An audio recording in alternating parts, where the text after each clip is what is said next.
Punjabi radio USA पेश करता है अज दा दिन सिख इतिहास विच।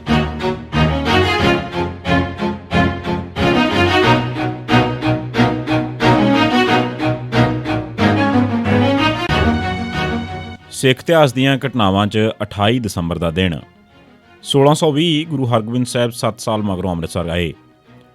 ग्वालियर के किले तो रिहाई मगरों गुरु हरगोबिंद साहब ਵੱਖ-ਵੱਖ नगरां चों हुंदे होए गोइंदवाल साहब पुजे। उन्हीं दिनी मुगल बादशाह जहांगीर भी पंजाब च आया होया सी। 27 जनवरी 1620 के दिन उन्हां दी मुलाकात जहांगीर नाल होई। इस मगरों 8 फरवरी 1620 के दिन कालानौर च भी दोहां दी एक बार फिर मुलाकात हुई। इस मौके जहांगीर ने गुरु अर्जन साहब नूं तसीहे देण वाले चंदू नूं सिखां दे हवाले करन दा हुक्म जारी कीता। सिखां ने चंदू नूं गिरफ्तार करके मुनासिब सज़ा दित्ती। इत्थों जहांगीर ते गुरु साहब इकट्ठे लाहौर गए तो दोवां ने इकट्ठियां 16 फरवरी 1920 के दिन मियाँ मीर नाल मुलाकात की।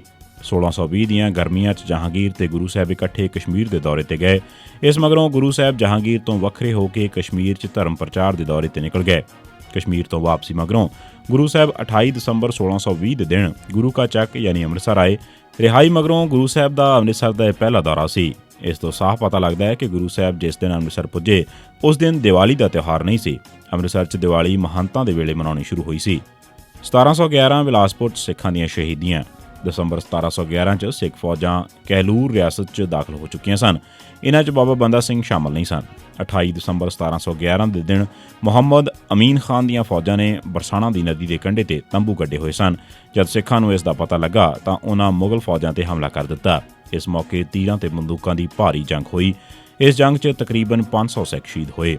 1920 सरदार बहादुर महताब सिंह की कलकत्ता च कन्वेंशन च धमकी, जे सिखां की गल ना सुणोगे तो भारत दीआं वंडियां कलकत्ते बह के कलम नाल नहीं तलवार नाल होणगीआं।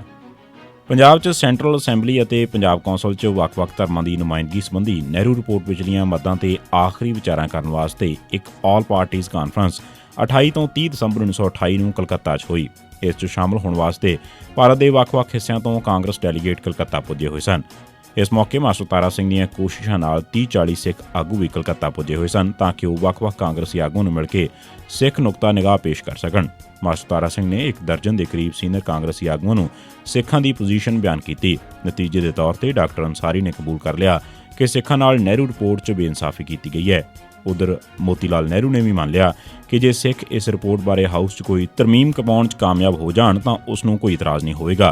कन्वेंशन के दूजे दिन मुस्लिम लीग का आगू मुहम्मद अली जिनाह भी इंग्लैंड तो परत के कलकत्ता पुज चुका सी। उन्होंने मांग करनी शुरू कर दी सी कि मुसलमानों नूं पंजाब च 51% ते सेंटर च 33% सीटां दित्तियां जाण, जिन्हां दे वतीरे ने मसले नूं सगों होर उलझा दिता। कन्वेंशन च इस मसले के हल वास्ते नवीआं कोशिशां शुरू हो गईआं।